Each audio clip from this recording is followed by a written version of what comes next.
All right, let's do the thing where we click the buttons. Dun.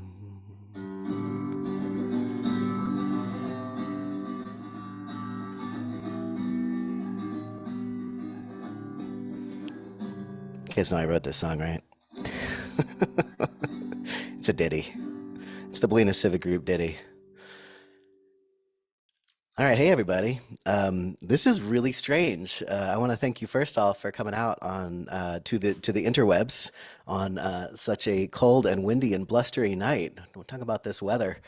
Um, Thanks for showing up tonight on Zoom. I appreciate everyone understanding and all that. We've got obviously reasons to not be sticking around in person, so we're going to do it on the Zoom style tonight. And you would think it would be easier, but obviously I still have technical issues. It's hilarious. It cracks me up every time. Um, but here we go. Gonna do the thing. We're gonna do brass tacks. Do do do do do do. It's no fun without the audience talking in the background. Everyone's like, "Yay!" And so, it's kind of seems a little impersonal in the moment. But here we are. Tonight's meeting is a Zoom only meeting, which we're going to do the informational things like we always do. Raise your hand when you want to speak. Afterwards, contact the speakers if you have any questions, and think it should go pretty well. Tonight's agenda is going to be a little bit of a BCG overview first, because I don't know if y'all know this, but this is sort of the yearly marker for the BCG. So I figured we'd do a little overview, a little rehash of what we've been working on and what we are and what we do. Although many of you I see on the Zoom already seem to know, but that's okay. We'll do it again. We've got some announcements from the community. We've got a speaker tonight, maybe speakers. If anyone wants to speak, we'll have some opportunities for that. And we're going to go over our projects as we do. Um, but let's get into the BCG overview. For those of you who don't know, the BCG started in February of last year, of 2023. And we are a nonprofit organization specifically designed to increase communication, civic engagement, and collective action. And mostly what we do is these meetings. It's these persistent conversations and communications so we can get people moving and doing stuff. The whole point is to provide opportunities for collaboration, relevant issues in civil and effective ways. And, I love rehashing this point because it's been a good time because we are doing this and still doing it. And it's a pleasure to be here doing it with you guys tonight in the comfort of my cozy home, which is actually a little chilly. Um, we do focus on a bunch of different topics, and I thought it would be good just to rehash this because we're a little light on content this evening. Maybe it's the first of the year, maybe there's not a lot going on, but there always is. And so we're going to touch base on some of our existing projects. But to go over some of the big stuff, we identified a couple of areas that were important. One of them is environmental safety, talking about disaster prep, sea level rise, the eucalyptus. These are topics that we've had all last year. And we hope to continue these conversations in 2024, not 23. We also talk about community resilience. We focus on health. We've had many speakers from the County of Marin. We've had local speakers. And we also care a lot about community building, fostering inclusion through activities and equitable engagement. That's what we're doing right now, folks. Another thing that's super important is our civic infrastructure, keeping up and looking for ways to make sure that we've got roads, utilities, and other things in order, and having conversations about that, and also about the development of our civics in the community. These are also topics that are important to us. And I think maybe, well, no, they're all my favorite, but sustainable living, right? How do we take care of our land and use it responsibly? How do we keep our beautiful coastal village a lovely and beautiful place? And how do we tackle the areas around affordable housing, short-term rentals, and other things? And so those are hot topics. And one of the ways that we've been doing this is through our community meetings, which you've all been a part of. I see a lot of very familiar faces on the Zoom. And we've been doing these and trying to do them hybrid and all that. And we've been continuously doing them. We've also brought a lot of technology into the picture. There's a lot of tools, the translation stuff, all of the videos, all of the things that we've been doing have been really beneficial, I think, to getting the communication and the messages out there. We have a cadence. We're still doing it. 1 year later, here we are. And every month we're pulling this off. And we've had really great engagement with the community, and we hope to keep doing so in 2024. Thank you all.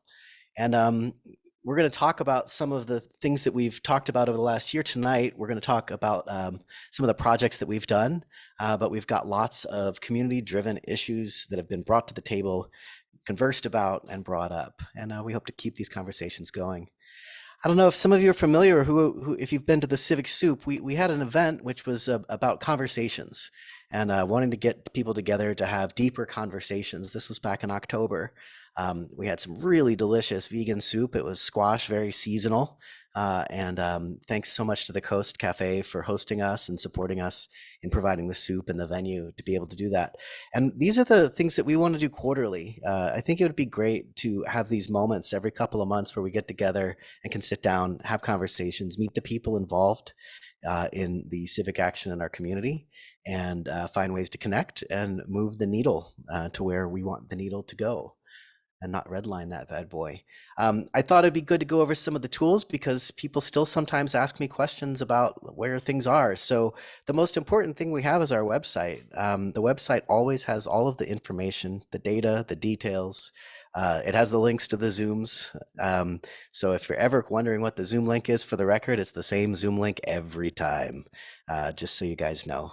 And we get a lot of hits. We've had 5,000 unique visitors over the last year to the website, which is not a small number for for a website. That's actually quite a lot, and it's been great to see that and be able to see where people are going on the site and what they're interested in. And the statistics on that are pretty neat. We've got a lot of engagement through the website, and we hope to get more. So send your friends, send people who have any questions.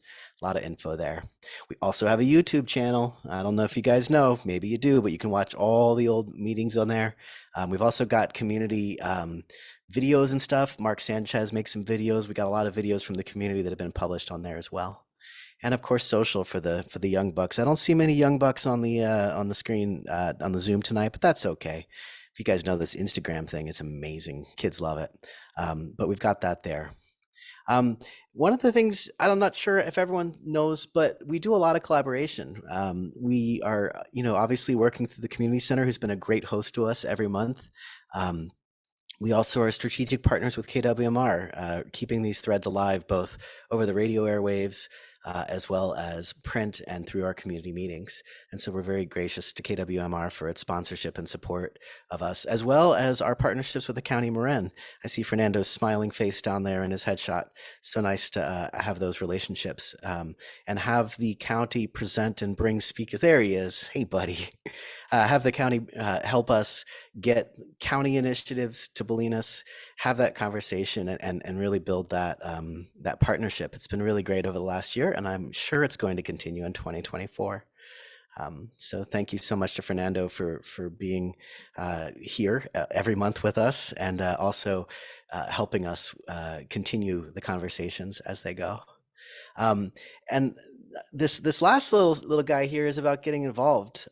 There's a lot of things that we touch on topics.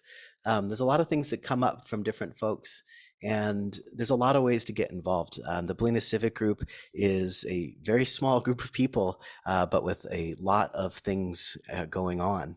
And we would love for people to be more involved in some of these things.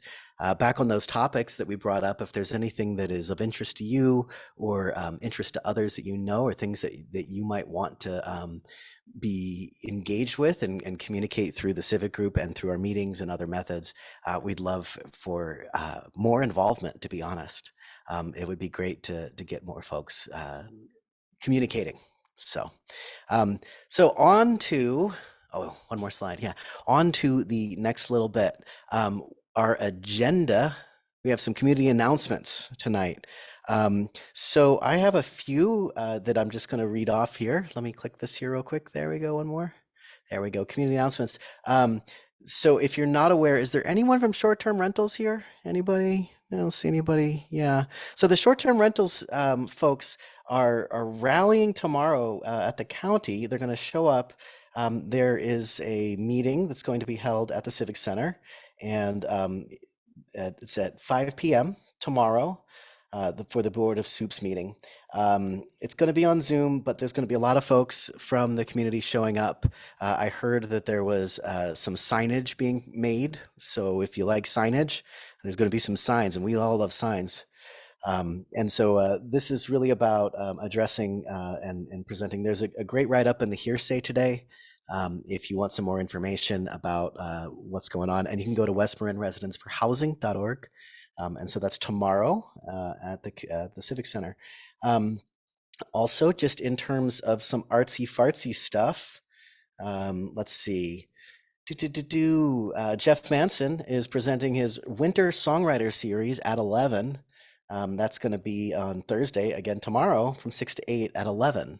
So if you're not over the hill, or if you come back, stop by and see Jeff. He's going to be playing some music. And a little bit of shameless self-promotion. I have an art show opening at the Farm Stand on Saturday at 7 p.m., in which it's called Expectant, and it's a multimedia installation over there. So I hope to see you guys there if anyone's interested in seeing me do some art, because art's fun. Also, let me double check if I have all the announcements. Fernando had a link to a sign up for some alerts. Fernando, do you have that link there? Maybe we drop it, or I'll follow up with that.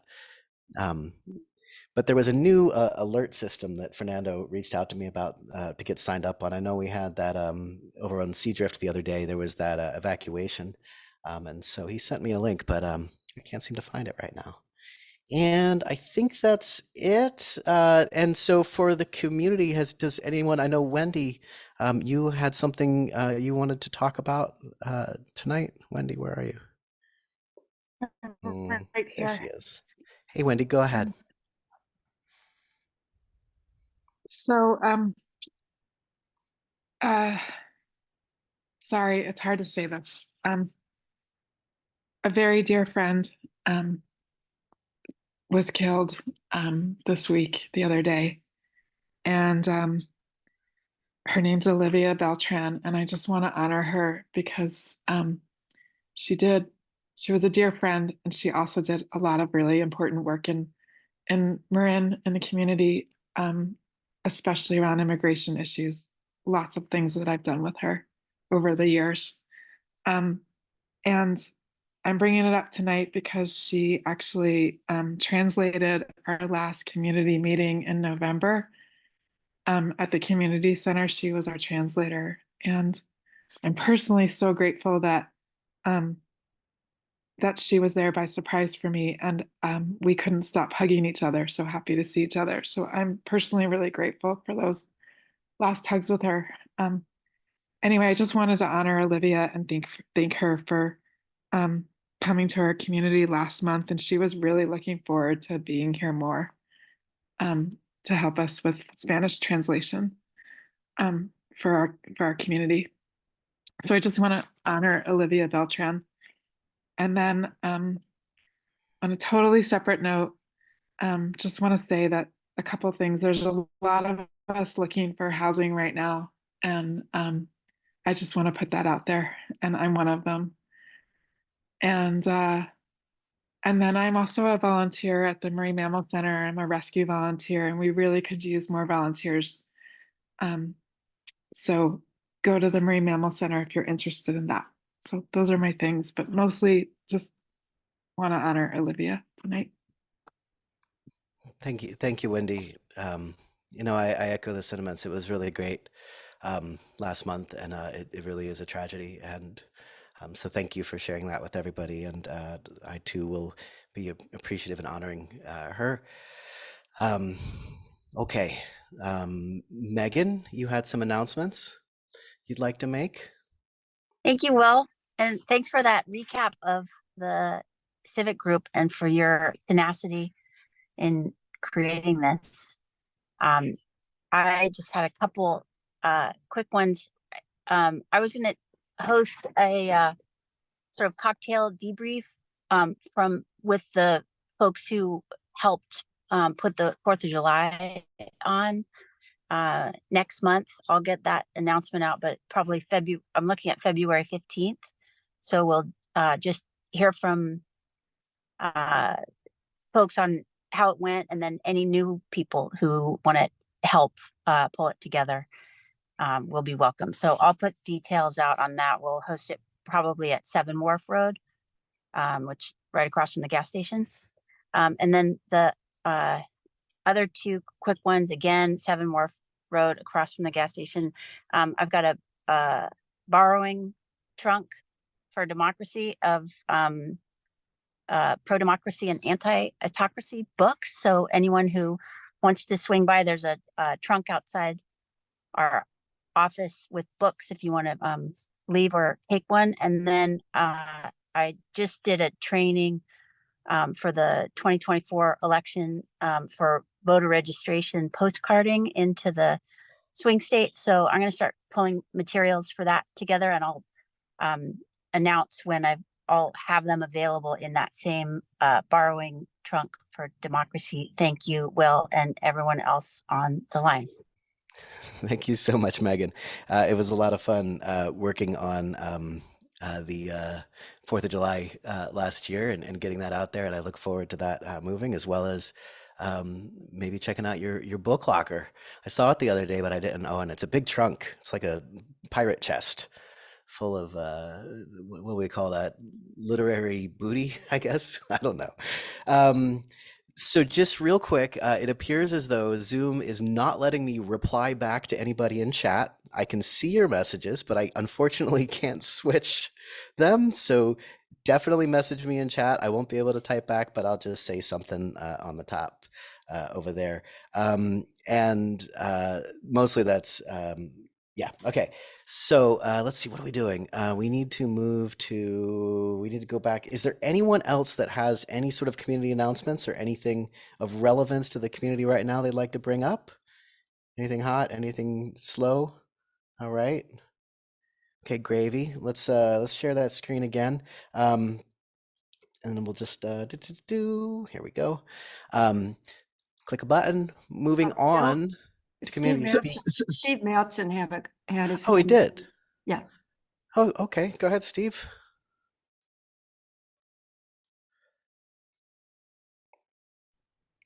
Can you hear me now? Sure can. Yeah. Next month at this meeting, I want to do a presentation of my study for sea rise impact on the downtown. And it will include a possible solution to when the town has to move, which is going to happen.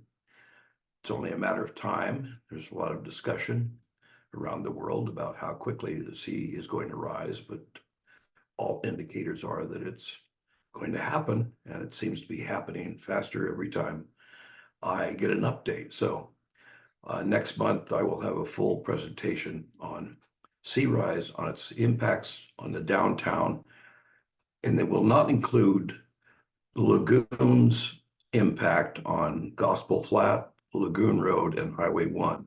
I would consider that a separate presentation or study. So next month, I promise. That sounds great, Steve. I did have a little slide at the end of this prezo about what's next, but it sounds like we already know what's next. So fantastic. I look forward to everyone coming along for that, and thank you And again I for expect a that lot of help announcement. from you, Will, on What's that, Steve? that. There's a lot of graphics involved, so I would hope that we could get together and start working I on got it. you. I got you, Steve. Okay. Okay. Anyone else? And I'm sorry, again, I didn't see the hands up, but if anyone's got anything else, we tonight we have one community speaker. I don't think I need to show that slide again, who is going to speak, and that is Summer. Summer, are you on the call here? Yeah. Yep, I'm here. There she is. Hi, Summer. Hi. Oh, is it really dark in here? I'm so sorry. I'm actually in the community center right now. So it so happens. Okay, can anyone see me? Yeah, barely, but you're good. You're good. Okay. Yes. So I know there's been a lot of discussion, sometimes intense discussion about what is happening over in Palestine and how that has been brought to our community. And I have a few things to say on that. I personally just want to start out saying I cannot speak for anyone else in this town besides myself. But I have been having a lot of discussions with different community members, and a lot of people are very concerned that there is a lot of divisiveness around this issue. Personally, I've been working on educational events, movie screenings that have been hosted, discussion afterwards. I think we've done about 3 films thus far, and the discussion is a very productive and positive place. So I just would like to invite everyone, keep their eyes open. The next one we're going to show is a film called Israelism on the 19th. So not this Friday, but next Friday. Probably around 6:30 or 7. We'll definitely post about it in the hearsay. And I think this film is really important, and it might give some clarity onto why you see a lot of young people that are very passionate and angry right now, and kind of this generational divide with the more older folks not quite maybe understanding what's happening. And this film speaks directly within the Jewish community as well. So I think that might be a very helpful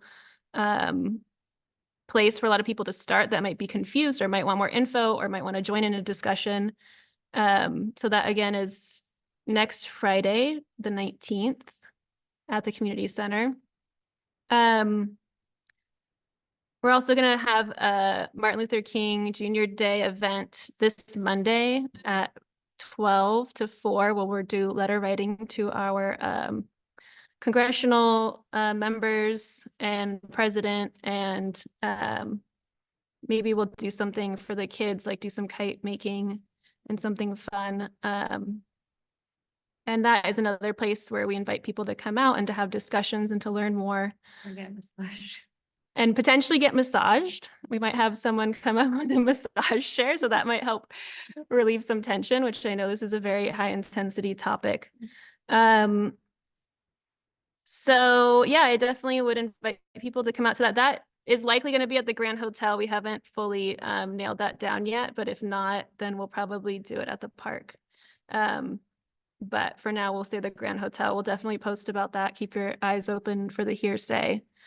And yeah, I guess I feel like I have been seeing a lot of people come together despite what a lot of people are thinking right now. I myself am Palestinian and have been working closely with Jewish people in this community.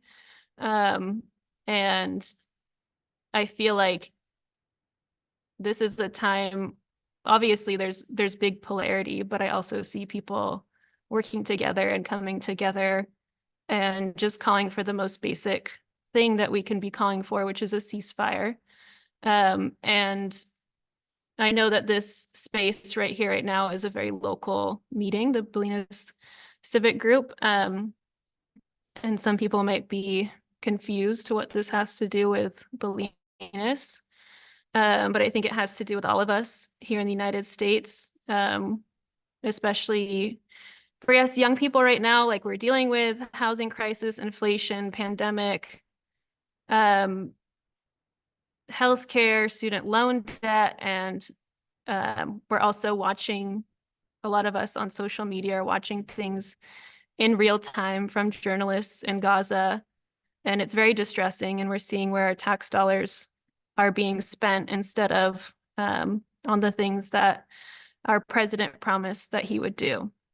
So that's why we're fighting, that's why we're passionate, and that's why we're outspoken, sometimes angry, and I hope that people will understand the anger and understand that it's okay to be divisive sometimes. It's okay to have conflict sometimes, as long as we're willing to push through it and to look at it and to address it appropriately.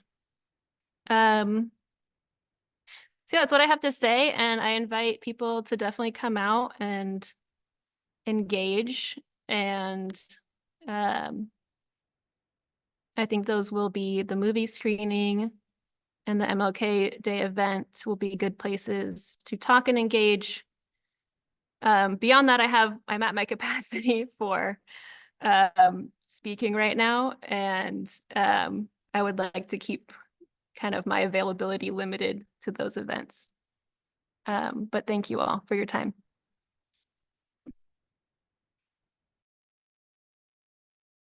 Thank you, Summer. And I think I really appreciate you coming out and reaching out to the community. And as you know, Bolinas Civic Group is very much about communication, about civil communication. And I appreciate the words. And if you send along some of those links and information, we can get them up on the website as announcements in the future. And gosh, so many buttons. I'm all out of whack tonight. Sitting in my house, you'd think this would be easier. Okay, community speakers. And so that's that. And then next we're going to community projects. And for those of you that don't know, we do have these projects that the Bolinas Civic Group fosters, and I feel like most people do know that. But these are projects specifically tonight. We're going to talk about the Waterhouse complex, which started this whole thing, back in February of last year. That's what kicked this whole thing off, and then started this idea that if we kept talking and working together, we could do things, and we've done a lot. And so we're going to talk about that, and then we're going to talk about the post office a little bit. We've both got John and Einor here to talk about that. But first, I wanted to Karen Quay, who is deeply involved. Thank you, Karen, for the Bolinas Civic Group. She's our secretary, by the way. I don't know if you ever knew that, but she's the secretary of the Bolinas Civic Group, and she's been doing a great job of orchestrating some conversations and some meetings, and has come to some conclusions with the group that's working. And just a little bit more of an overview, these projects that are supported by the Bolinas Civic Group have mailing lists, they have contacts, they have web presence. These are the things that we publish and promote and put a little technological training wheels and skills around to help keep the conversations going. And so these are the kind of projects that we've had a lot of success in keeping a core group of people working together on. And so Karen's going to talk about that. And then after we do that, John is going to get into some post office, and maybe Einor will have some words to say too. And so why don't we just pass it off to Karen? Karen, you ready to go? Yes, thank you, Will. Because this is the final update for the Waterhouse project, I'd like to acknowledge and thank the folks who worked since February of 2023 as group members. Will, John Borg, Wendy Botwin, Howard Dillon, Andrew Alexander Green, Sherry Hirsch, Peter Luchetti, Jean Marchi, Megan Matson, and Jenny Pfeiffer. And I'd also like to thank folks in town who were not on the group, but who lent their support and expertise: Adrienne Dar, Annie O'Connor, Mr. Malice, and Steve Marcotte in the fire department, who hosted us for our in-person discussion in December. Periodically, we update the community on the status of the Waterhouse Complex project. And we did that last in November 1st, and I won't go over what transpired before that. But what happened after that last update was a call for an in-person discussion. And so we held that community discussion at the firehouse, and 17 people came. And the discussion included an update up to that point, where we let the group know that in order to fulfill the wish for affordable housing, we determined that a nonprofit housing developer would be needed. And we were unable to identify any developer that was willing to take on such a small housing project or to engage in a partnership with any local nonprofit. So given the expense of developing the property, the idea of offering that property evolved into offering it as 3 condominiums, each with its own water meter. And so that idea was put forth in order to attract multiple buyers. And so one glorious buyer would not have to pony up all of the money. To this end, Steve Matson drew up a whole new set of plans for the site and showed 3 condo shells which could be configured for different purposes. And these new plans also included the new United States Postal Service requirement of 2,500 square feet for Bolinas Post Office. The condo idea and the plans were shared with the property's realtor at Oceanic Realty. At the December 5th meeting, also, Megan Matson stepped up, and for financial analysis, she created a calculator sheet to look at realistic assumptions of costs, expenses, potential revenue, maintenance, and requirements over time for the entire site. And the calculator sheet, which was in Excel, enabled analysis of different scenarios for proposed use and associated costs. Multiple analyses using the calculator were shared at the discussion on December 5th, and all of them showed negative dollar numbers. And excluded from the calculation were the costs of demolition permits, demolition, and property taxes.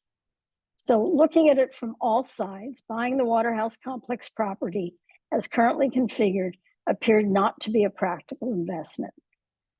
However, if a number of parties were to step forward, form an LLC to share costs, it could be feasible. And that door's not fully closed to the community, but nobody has taken up that idea.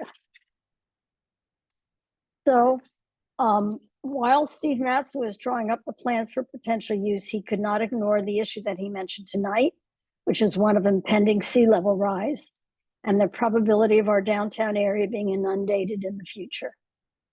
So at the December 5th meeting where this was discussed, it was suggested that Bolinas consider forming a community service district, which would focus on a single purpose, and that purpose would be sea level planning.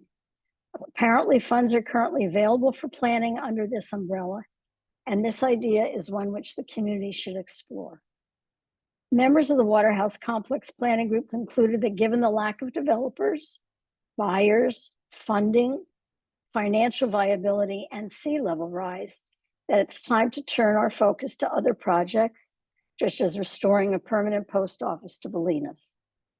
So having met since February 23rd of 2023, the Waterhouse Complex Planning Group held its final meeting on January 3rd to formalize the conclusion of the project and the dissolution of the group.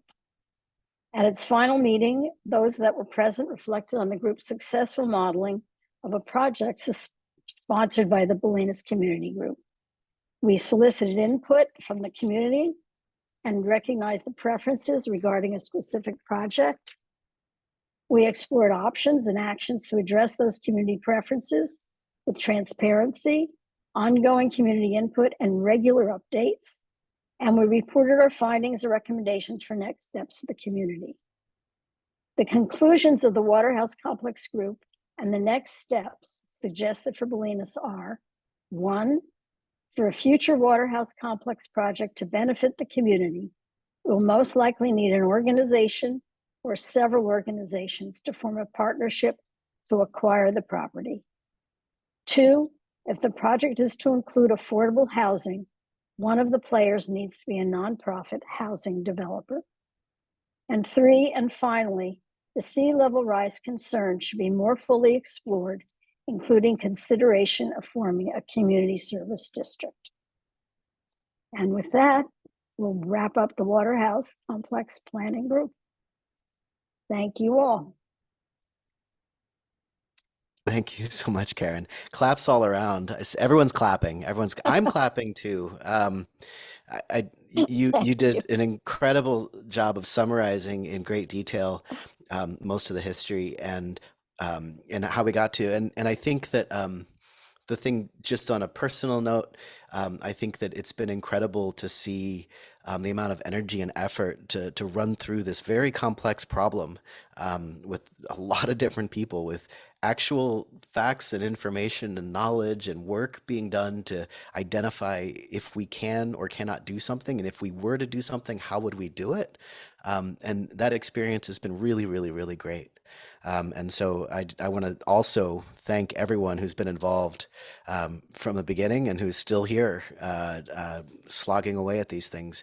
And I think, to echo your sentiments about you know, the Waterhouse, and even though we came to the conclusion that it wasn't entirely feasible given the resources that we had in the community, what was feasible was a group of people coming together, looking at the problem, taking input, and doing work to try to figure out what we can do. And that is absolutely 100% the genesis of the Bolinas Civic Group, and very much something that I want to continue doing with this community with all of your help. So thank you so much, Karen, for the update, and the efforts, and everyone else who was involved. It's really, I'm very, very, very appreciative, and I look forward to continued projects of importance to the community.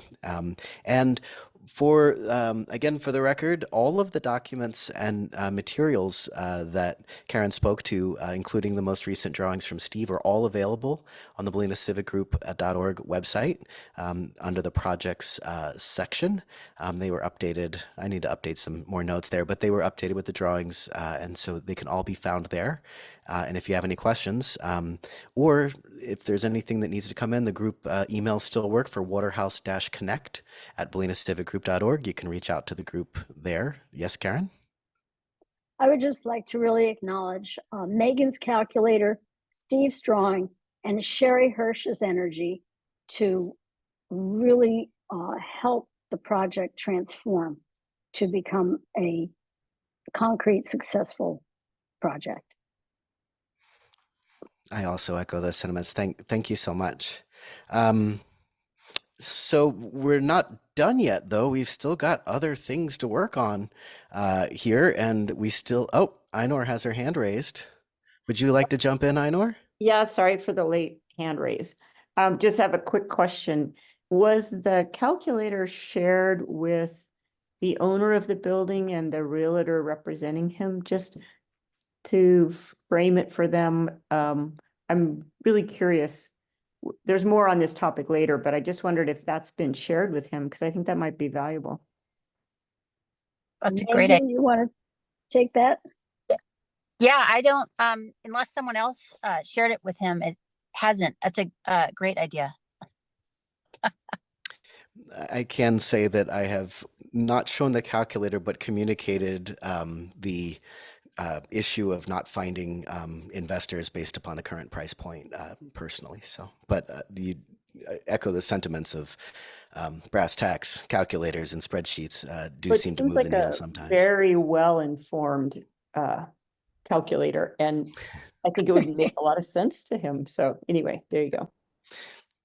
Right on. So moving on to the post office, I have so many slides here, but I'm feeling really intimate through this Zoom meeting. So maybe we'll just keep it to we can just ditch the slides for now. John, would you like to go ahead and jump in on some post office stuff? Sure. Could you guys hear me okay? Okay, so my computer sometimes warbles the sound after I'm on Zoom for a while, so hopefully that's not going to happen. First of all, thank you, Will. Happy New Year, everybody. Our post office group hasn't had the chance for a formal meeting over the last couple of weeks because of the holidays and stuff. So I'm going to kind of speak on my own behalf with information that I have. And Einor's here, so you could jump in, Einor, and kind of either clean up or correct anything that I have to say. Also, I have a bit of a lingering cold, so my voice isn't super strong. So I apologize for that. So first of all, those of us working on this know that so many of you are frustrated with the mail service that has kind of degraded even further. But still, the Postal Service's public stance remains to be that they're working to bring a post office back to town. So despite that, we're not really seeing much movement on that. We still do have that commitment formally. We're aware of what a fiasco the return to Alima has been, as well as the Postal Service taking PO boxes from several long-term residents and creating a mess of red tape to get them returned, with some residents still without a Bolinas PO box through no fault of their own. There's been dozens of more reports to us of various problems in the past several weeks. And in general, even beyond Bolinas, Postal Service in West Marin is a real mess. Progress and engagement was slowed down somewhat by the holidays And now that we're coming back into a new year, we hope to get engagement back on track. Many of us has suspected delays and patterns indicate that this issue may be broader really than just local service changes and cuts in Bolinas. Our closure, while supposedly not planned, could be part of a broader series of austerity cuts in the Postal Service, much of it coming from leadership in DC. Cutting service and closing or consolidating post offices actually fits within a 10-year austerity plan by the U.S. Postmaster General, who's currently in charge, who was appointed by Trump and who Biden has so far failed to replace. Perhaps DC is happy to close our post office. It seems to many of us that local post office officials may have leveraged the least dispute at our post office to change our service protocols here in ways that serve a broader postal service management goals to cut costs, cut service, and cut postal union jobs. For example, we've been in touch with officials in the small rural town of Bridgeport, California, which is about 500 people in Mono County. And they're facing very similar circumstances. Following severe weather issues a year ago, their post office was abruptly closed due to storm damage. Citizens and elected officials there have been working on the issue for nearly a year, and county officials have presented several options to resolve their closure, all of which have been denied by the U.S. Postal Service. I spoke with a county supervisor there that's kind of leading their effort, and she said they've faced the same kind of lack of engagement on reasonable solutions that we've faced. She's also part of a coalition of rural politicians, supervisors, et cetera. And she said that this is an issue that other areas in rural California communities are facing right now, that she's been in touch with. If a post office is temporarily closed, it seems harder than ever to get it back right now. But we've also seen success stories, and we just basically need to keep at it. So we may be part of a broader rural post office service cuts, and it may be possible for us to work together with other rural areas to address this. And really higher level government investigation should probably be launched to look into these issues, particularly due to the more severe impacts that small rural communities have when their post offices are closed. But our priority here remains trying to solve this issue in our community and bring a post office back to our town. Since the last Bolinas Civic Group meeting, the Postal Service has not provided the type of action or updates or urgency or engagement that we would expect or hope for. They're a very difficult agency to work with. Even our congressional representative's office has a hard time getting calls returned from the Postal Service. Hopefully, there will be more room for engagement now that we're kind of through the holidays. And there is a promising new development. Sea level rise notwithstanding, the Waterhouse building is now formally a possibility. So before it was like, there's no way the Postal Service could come back. That was the kind of narrative. But the building owners confirmed that he's willing to have them back. And this could potentially be an interim solution for us. It could be potentially a long-term plan. It's not a slam dunk, and there's a lot of stuff to be worked out and figured out, but it's just another option. The owner of the complex said he's willing to have the Postal Service back. And we've also learned that the sudden move out in March, in truth, probably could have been avoided altogether, and all this could have been avoided. And we've also been in touch with a realtor involved, a couple of us. So this new option provides a reasonable opportunity for the USPS to resolve this issue and bring a post office back to town, if they really live up to their rhetoric and promises to our community. The Waterhouse space is cleaned up and free of asbestos. The Postal Service tore everything out when they moved out, which actually provides an opportunity for them to rethink and remodel the space that they've operated since 1962. So it could be an opportunity if there were deficiencies with the way it was configured and set up at the time, maybe those could be addressed. The Postal Service narrative about being forced out to vacate was not the full story. They were never formally evicted. There was a dispute as part of negotiations, and they did get a mean letter from the owner's attorney, who was probably overly aggressive. But the building owner was always open to resolving and renegotiating the lease with the Postal Service. The Postal Service response was just to cut off communications and move out very promptly without much notice. Many people suspect that they leveraged this lease dispute to degrade and radically alter our service and kind of force service changes down our throat.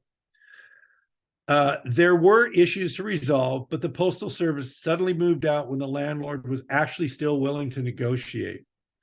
Disputes in real estate are not at all unusual. Any dispute could have been resolved had cooler heads prevailed. The Postal Service narrative about being kicked out or forced out is not altogether true. Because the owner has a bit of a reputation for being difficult, it fed into the narrative that he alone created this mess. The owner reportedly has seen how engaged the town has been to get a post office back, and so he's willing to get back into lease discussions with the Postal Service real estate team. So we're trying to figure out who would be representing the Postal Service in these negotiations and see if we can encourage engagement on that. And it's not the only solution, but it's one that we're going to, if it's an opening, we're going to check it out. Based on discussions we've had, the owner seems to be genuinely motivated to try to work it out with the Postal Service and bring back the Postal Service as an anchor tenant, even though the property is on the market. So based on the Waterhouse Group's analysis, the current asking price doesn't really pencil out. And a lot of people are like, hey, just have some rich Bolinas person buy it or whatever. And I mean, the rich people have really contributed to our community in a lot of ways and done a lot of things, but it really kind of needs to pencil out on the business side for them to shell out big money and do that. So, but if the Postal Service came back as an anchor tenant, it could be more attractive to sell the building that they're going to be in there for a while. And again, I'm not a real estate expert, and there's a lot of stuff to figure out, but it's an opening here. So I think it's something we need to kind of seriously look at. The key is to try to get communications back on between the Postal Service and the landlord. Our preliminary understanding of the lease term details seem to be doable, but there's a lot to be worked out. So we don't know how long they would require a lease. We have an idea of what lease amount they want. It would be more than what they paid before, but not radically more. And obviously, given the dead ends that we've had, and the fact that we've been willing to try to help expedite a post office return and even raise money to help it, I think that whatever, if there's stuff that needs to be resolved, I think that even our community could potentially step up and help resolve it. So again, not a slam dunk, but I think this could be promising. We have reached out to district officials and postal officials, and we've also advised Supervisor Rodoni and Congressman Huffman's office of this new option, and their involvement could possibly help move this forward. So we're going to try to work and see if we can get the parties together and see if this can be worked out. And this is really all just starting really right now. Before the holidays, Einor could speak to this more. We had modified and resubmitted our plan for a Mesa Park interim facility, and we believe this is still a reasonable and viable, despite roadblocks from the post office, including kind of bogus claims like that the Mesa Park lot floods worse than Alima.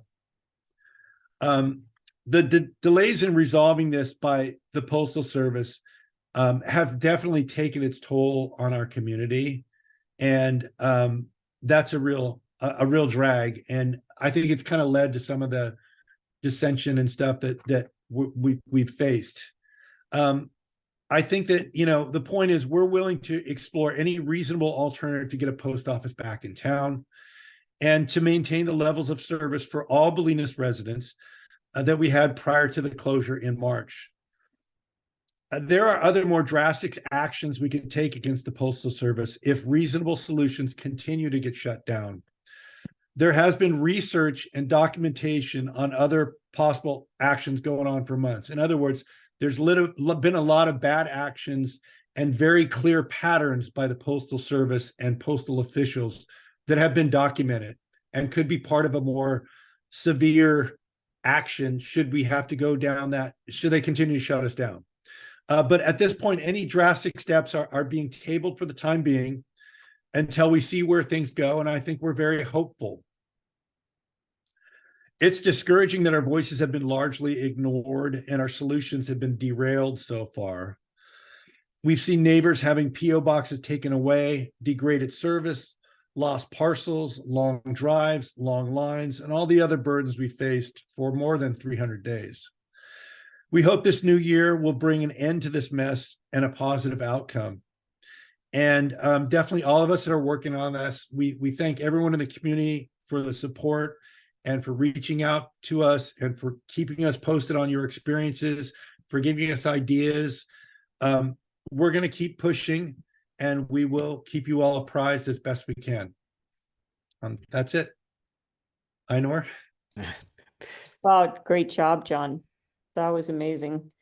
Just very few things to add. We have resubmitted the plan for Mesa Park, but not as an interim plan, as the plan, because they again changed the game and said they were no longer considering an interim plan. So the plan itself that we put together can last for many, many years. So we've resubmitted it. It is being reviewed by the real estate USPS group, but that they said they would review it as of around Thanksgiving. So we've not heard back. And so that went from Huffman's office to them. So we're asking Huffman's office to please ask for a response. In the meantime, this opportunity to maybe move back into the existing building has come up. So we presented that right away. It's a bit one hand clapping. So the owner is saying, I'm offering, and then there's no engagement on the other side. So we reached out to Huffman's office on that almost 4 weeks ago now. And also, again, the holidays kind of put a big gap in things.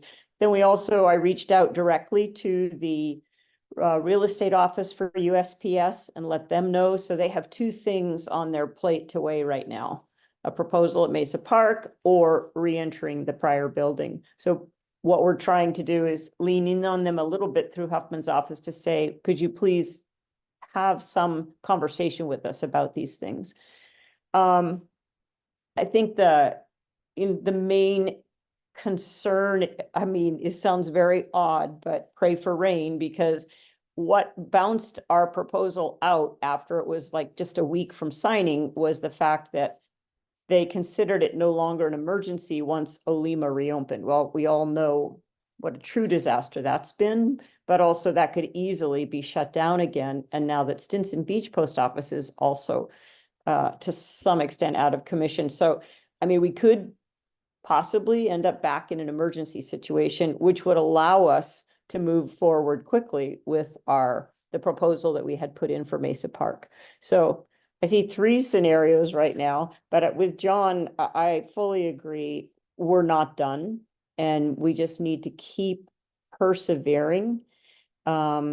It's incredibly hard to say that because it has created such hardship for people. So what we're trying to do is also alleviate some of the hardship. So myself and Jenny Pfeiffer created a buy stamps in town program, and we've purchased stamps and then distributed them to merchants in town. So if you need stamps, and one way that works is if you have friends coming and going from over the hill from other places besides these limited postal offices, then what you can do is just, at least if your letters are already stamped, it makes it a lot easier to hand them off to someone and say, could you please mail these? So think about that aspect. It's the hardware store, the Serena, the liquor store, and then the grocery store. And we've provided them stamps. They just sell them at cost, and Stuart offered to make us some adorable signs that say we sell stamps. So we'll keep supplying, we'll keep that happening, but it also would be helpful to know if that's of use to you or not. Obviously, there's a little bit of work behind it, but I think it's a pretty simple thing we can do to change the user experience a little bit, because they're not selling stamps at Olima, and they're not, managing packages, et cetera. So I think what we should do is figure out how many ways we can help each other. The last comment I'll make is that we've also been looking at how we can leverage the disaster council, the neighborhood disaster groups with the neighborhood lead, because this is a disaster.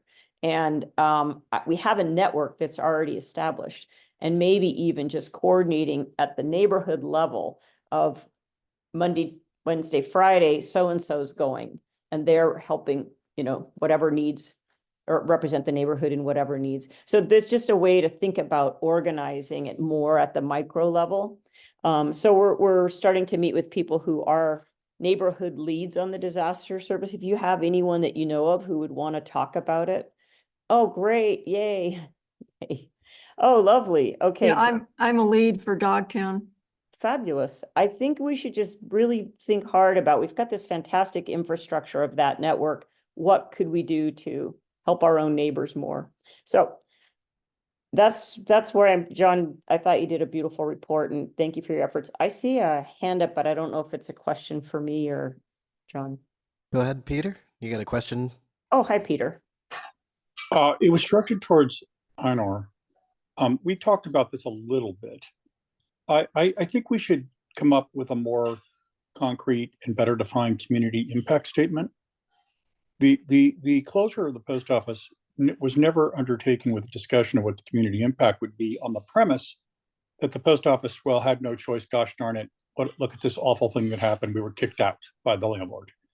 So our post office closed without any community dialogue or discussion about the impact. It turns out, taking into consideration the deficiencies of the Olima property and going up there, you can't send a package. There's all kinds of problems, right? It floods during rainstorms. It's not a solution to anything, and it's not a viable alternative. It wouldn't, if you went through a SEQRA or NEPA review, that's the environmental reviews, the federal level and the state level, the Olima post office wouldn't pass muster, period. It would be rejected. So we've been asked to accept something that would never be accepted under any circumstances, in any formal process. Any formal process that the government normally runs wouldn't pass muster with Olima, period. It would be rejected. So here we have a situation where we've been denied due process because of a conflict with the landlord. We haven't had a legitimate discussion about the impact of closing the post office in our community. And we've been given an alternative that wouldn't be accepted under any circumstances in any process run by the government anywhere. So I think we need to come up with a community impact statement, start off making it something that we share on a friendly basis. And then in our back pocket, I think we should be prepared to take legal action. Thank you. I really like that, and you articulated it so well. We have been describing the hardships to Huffman's office, and that's when he leans in on them, but they have no real authority over them. So, Peter, it might be interesting also to find out, is the post office even beholden to that process? Because they seem to be functioning outside most of the rules. So well, then let's get a decent attorney who knows, and that's not me. Okay, let's everybody be clear. I may be talking like I'm an attorney. I'm not an attorney. I'm a person who does certain types of complex transactions, so I understand this pretty well. Let's get a qualified attorney and ask the question, where in the post office would you go with a request for dialogue on this subject, on the pretense that if we don't get the dialogue and there's not reasonable discourse, we'll sue you? I think it'd be really good. I'm really happy to talk with you and work with you on this, and I can work on it specifically around the health and welfare side of it. And because we've been hearing some things, and I want to be really clear with everybody on the line. In the world that I work in, what we'll call gossip and statements about somebody heard somebody say somebody else say somebody don't count. All right, if we're going to really go after this, we have to have the facts, right, and they have to be substantiated. But I've heard some things that I think should be investigated about Roosevelt and other that just don't make sense. Let's investigate and get those facts down to a point where they are, I think, really solid bases for discussion with the post office about some things that have been done wrong in our community. Wrong. And I just want to say it again before I keep quiet. I rest assured, and I have a lot of experience with this, Olima would not pass a NEPA or CEQA review. It would not. They're forcing us to do something that wouldn't pass their own standard of review. Period. Well, we have no choice. I said, you do have a choice. You do. Don't tell us you do have a choice. We've given you a number of alternatives and choices. Stop the nonsense. That's the position I think we should take. Thank you very much, Peter. We did ask Huffman's office to consider, thank you, Peter, to consider doing a formal investigation. There are definitely a lot of performance violations. Well, let's put more pressure on Huffman. I've worked with Huffman before on another project. I know him, not well. I'm not my best friend, but I know him. And let's get after it, because maybe he needs a little more pressure. Thanks, Peter. Wendy, you have your hand raised. Would you like to ask a question or something? Is there something you'd like to get out there to Peter or to Einor or John?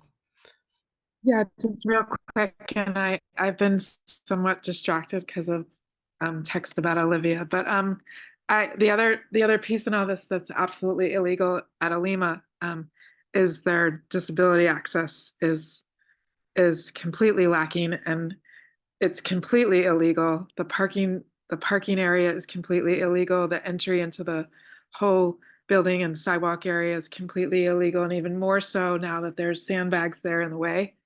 And I did file a formal complaint about that too. So that's the other legal piece in here.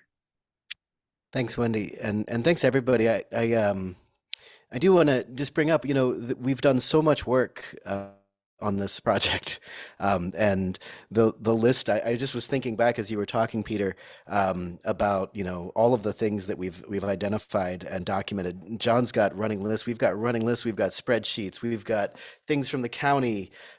We've got all sorts of stuff, and I really appreciate your perspective and insight into how we could potentially leverage the rules to maybe put more pressure to get just responses, but engagement in a way that at least makes us feel like we're not one hand clapping.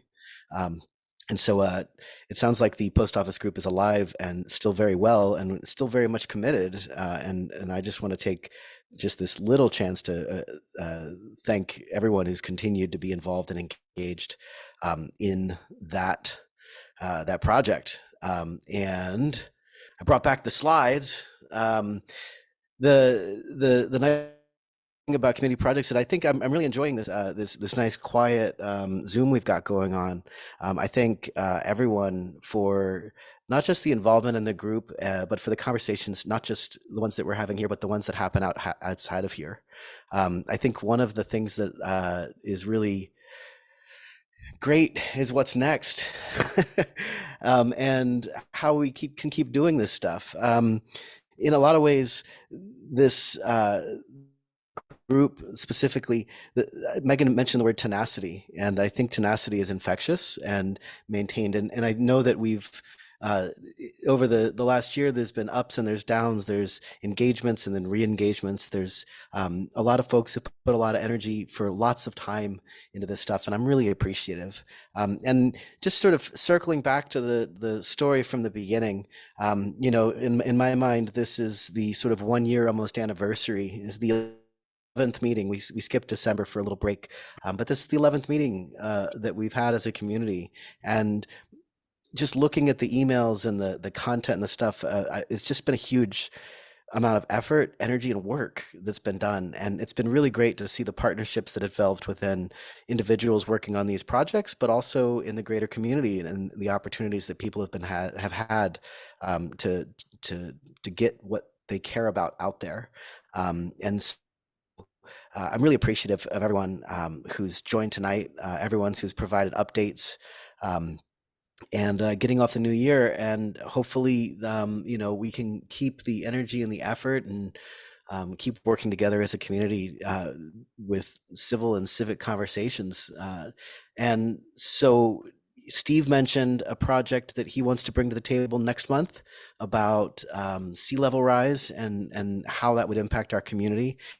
And I think that one of the important things that I just want to highlight is how well groups of individuals have worked together through the group and been able to communicate repeatedly and effectively month after month. And so with that, unless there's anybody who has anything else, I just would like to talk about our next meeting, which is February 14th. And you may be thinking to yourself, Will, are you really going to have a community meeting on Valentine's Day? Guys, you're never going to this. We've partnered with the Coastal Scrubbers, Sensitive Sound's 50th band, and we're doing a Valentine's Day dance community meeting. So that means we're going to do the community meeting and have our, civical stuff. And then the bands are going to be set up and they're going to play. And I just want to say how excited I am about this, because 4 years ago, I can't do math. The last time there was a Valentine's Day dance was when I first moved Bolinas. And so I had the wonderful opportunity of running the photo booth, which I thought was a great way for me to meet everybody. And so for those of you who are sitting home on the internet, you can go to bolinasphotobooth.com. And I took all the photos that I took and I put them up there of everyone. So the photo booth is a thing. The Coastal Scrubbers are going to play, and Sensitive Sean's 50s band is going to play. So we're going to do a combo hybrid because, why not? And so that's that, which I think exciting. I'm excited about it. And as always, more information, bolinascivicgroup.org. And I'll get some updates out there. I'm a little lacking. Things have been kind of crazy, but I'll get some updates out there and some stuff, and I'll take some of those links. Thank you, Fernando, for sending me some of those links about the emergencies in Alert Marin. And I want to thank everybody so much. And that's our last slide. Big claps all around. I really appreciate everyone coming.